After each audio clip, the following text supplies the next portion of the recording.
Welcome to the new UpShifter video, and today there is this very nice new Peugeot 408. So this is a very interesting car because it's a sort of a fastback looking sort of risen up sedan. So yeah, the design is very eccentric, very nice. You can see how you have a usual Peugeot lighting here, this sort of teeth looking in the front, which is very cool. You have aerodynamic wheels with the tires 205, 55, 19-inch wheels. So this is a good thing. So there are 205 tires, maybe could be a little bit wider, but yeah, it's okay. Even with these tires, the driving experience is quite nice. Then the feature which I quite like are these Peugeot logos on both sides, a little bit like a Ferrari. I think it's quite cool. Then we have this sort of nice silhouette coming to the back. On the one side there is a charging port, on the other side there is a fuel cap, and the rear, of course, with this sort of nice lights with the 3D effect and electrically opening tailgate with 471 liters of capacity in the boot, a nice quality carpet, some hooks and stuff like this. And under the floor there isn't much space, there is a subwoofer and the battery. Also a nice thing in the back is that you have this plastic bumper, which maybe doesn't feel very premium, but it's definitely very good in the city when in case you would reverse into somebody or somebody crashes into you. It's very cheap to replace. There is also this sort of aerodynamic spoiler in the back, which makes the car a little bit more aero efficient, or with the coefficient of 0.28, which is really rather good.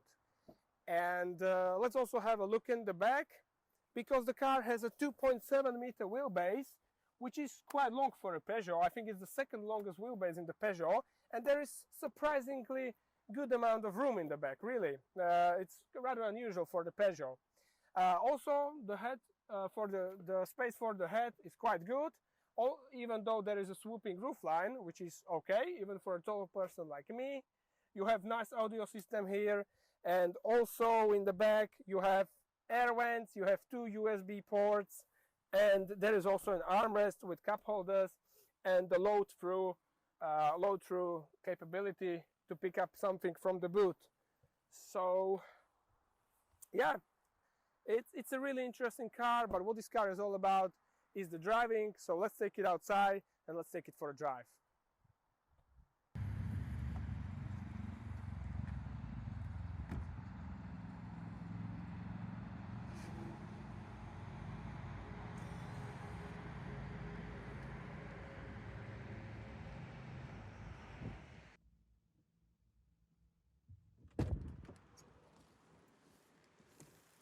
Oh. Well, so welcome to the interior of the Peugeot 408, and what welcomes you as you sit in is a typical Peugeot dash of nowadays, of course, you know. So very eccentric design. Let me just start the car because it's very hot today, so that I have air conditioning. So very eccentric design, but it has to be said, also a very elegant design it is. I really like the way the air vents are hidden in this sort of trim on the top of the dash. I really like the sort of stitching on the dash. I quite also like this huge unused area above the glove box, which is kind of interesting. And of course there is this typical layout of the instrument cluster sitting above the steering wheel.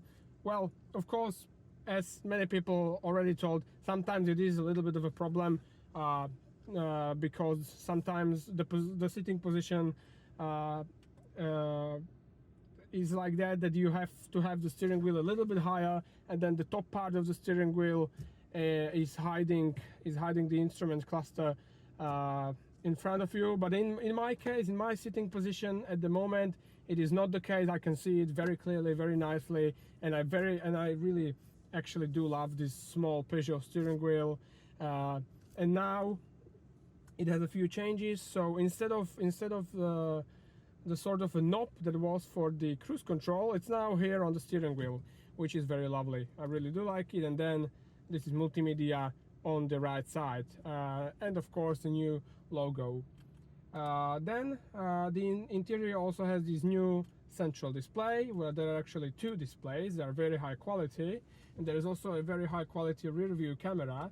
It's also a 360-degree camera, so this is really great. You can change it like this, and they are great quality.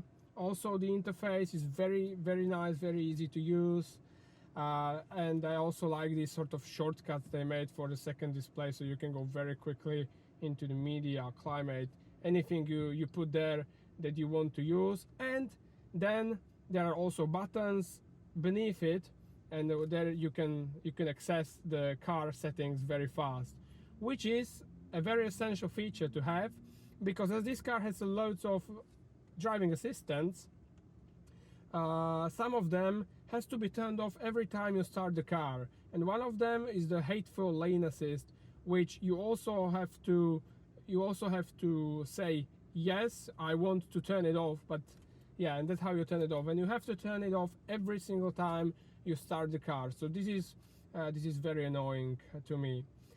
Okay, then beneath this central sort of displays, you have a wireless charging pad, underneath of which you have this sort of case where there is a nice bit of space for some things. You have hidden cup holders here. You have USB-C socket, 12-volt socket, and another USB-C in the central armrest, which is not very deep, but yeah, it's very usable for things.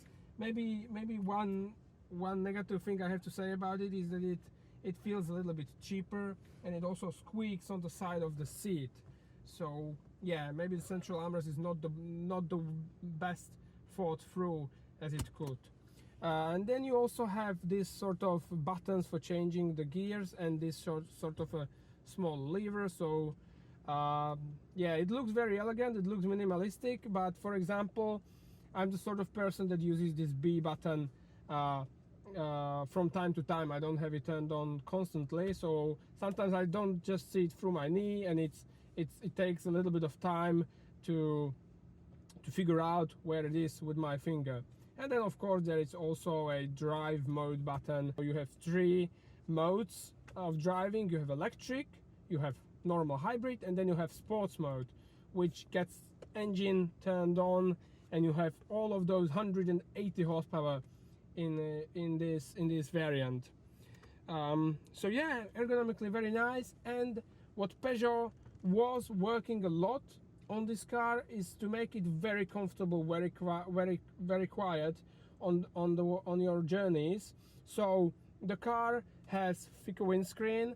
So this one is, I think, 3.8 millimeter, also the rear one, and these front side ones are 3.9 millimeters, and it makes a huge difference.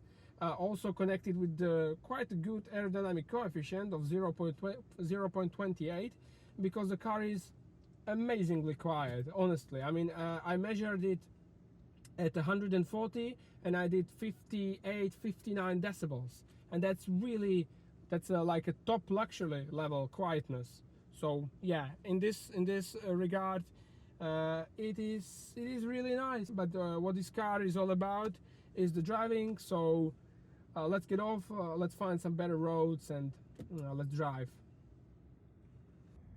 Well, there is such a huge amount of being surprised when I drove this car in terms of its handling. I'm going to talk a little bit later, but it's also working very well as a plug-in hybrid.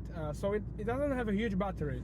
It's only 12.4 kilowatt hours, which is really not huge. It's mounted in the boot, or slightly above and very slightly between the rear axle, which balances the car very nicely, because the engine is also very slightly in front of the front axle. And well, it does, as the manufacturer says, this. I did 59 kilometers on only electric driving, on fully electric driving, 59 kilometers, but I did everything. I did motorways, city, B roads. So in the city, you will definitely get even more than that. So in this regard, it works really great. When you start the car up, it starts all the time in the electric mode, so I always turn it back into hybrid mode. And with it driving in a hybrid mode, even with a flat battery as I have now, it is still possible to get such crazy low fuel consumption numbers. I'm now driving for 3.5 kilometers.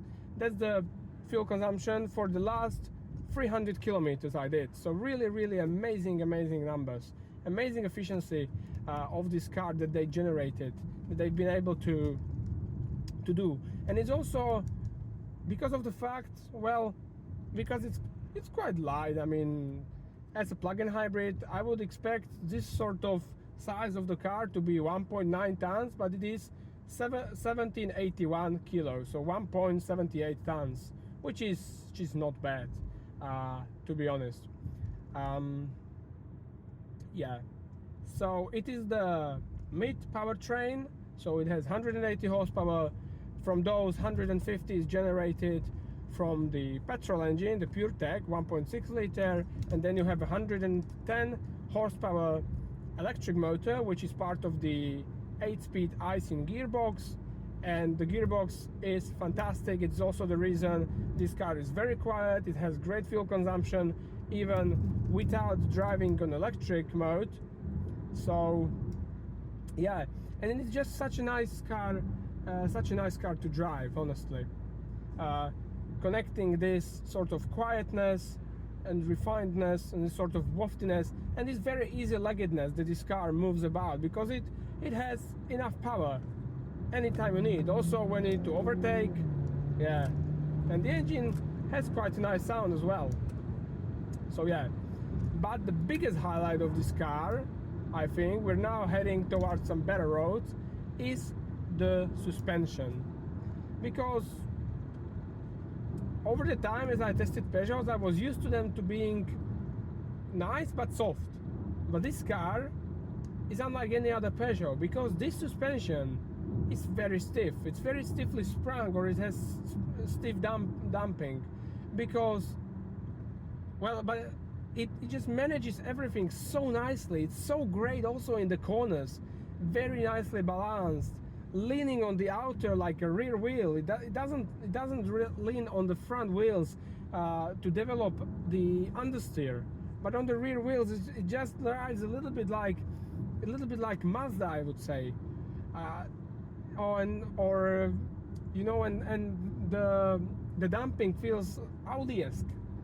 So I'm really surprised by the damping, and anything you throw at it on this car, from the sort of bad roads, from angulations, compressions, bumps or potholes, it just manages them like it's no problem for it.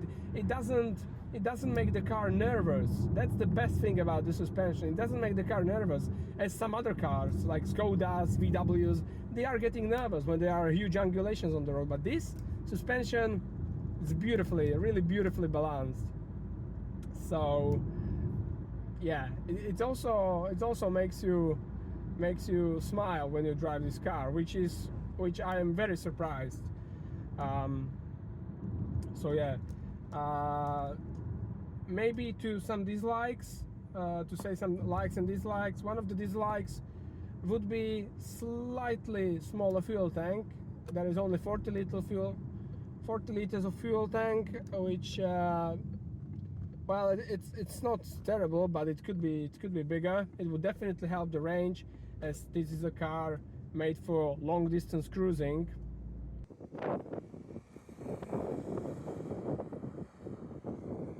So put it into fourth, accelerate 130, 140, 150. The top speed is 233 kilometers. This thing goes. This thing is surprising in so many ways. Oh yeah. Now the brakes, as I almost missed the turn. So yeah, this is more of a nice road. There will be a nice turn ahead. So yeah, the gearbox sometimes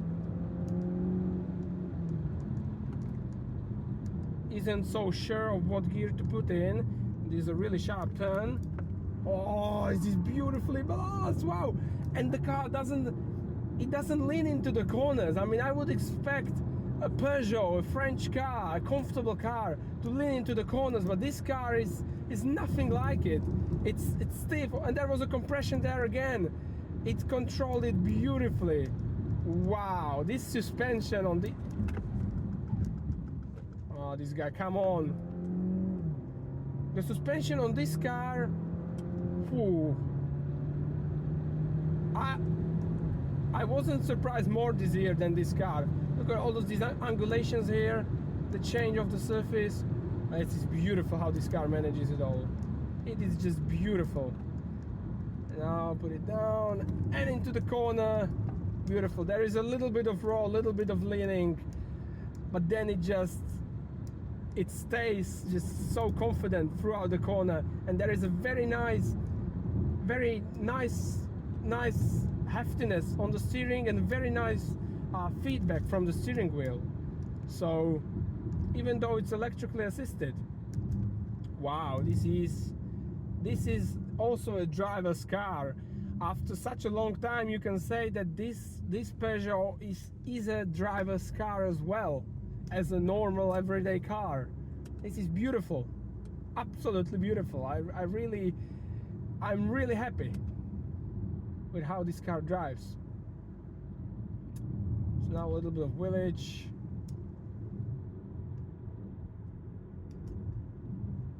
So I would say there are not many dislikes, apart from that I don't see the rev counter.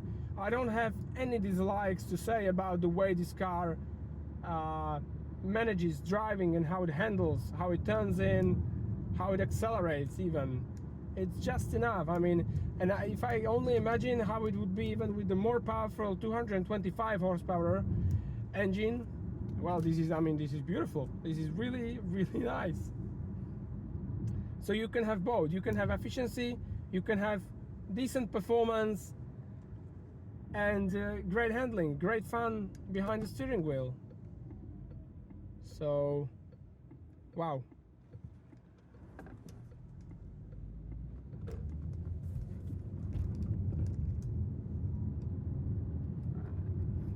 There will be another bit of nice road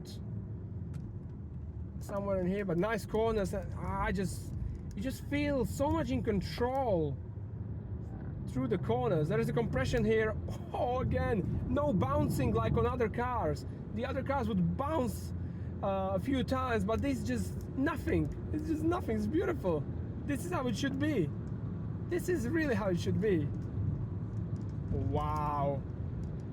An angulation on the other part of the road, beautifully balanced. Wow, fantastic. I think the tires are like 225, 235.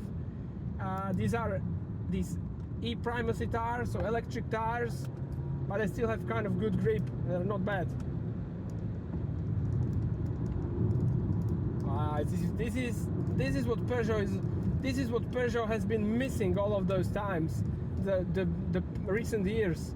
This driver involvement that you have here, the feeling of the car, this is beautiful. This is really amazing. I love it. Finally a Peugeot that makes me fun so hard. Also the 208 is a good car, the new 308, but they are still on this softer side. But this is stiff, man. This is stiff and controlled throughout the corners. Wow, and it has good power. Look at that, man. This is great. This is a great suspension. They've made this almost to perfection. I mean, if you are after a premium car, I mean, Peugeot wants to go premium. Yeah, some things on this car, some bit of plastic doesn't feel very premium, but the right quality and the quality of the displays and other materials, it is like a premium car. Wow, and look, there will be a compression here. Look, we're going down this road. Look at this, look at this. Wow. Whoa. Here. Oh, beautiful. Beautiful. Peugeot, fantastic work with this car, with this 408. So yeah, let's just recap it here. Now there won't be anything else. These were like a really nice bit of road here.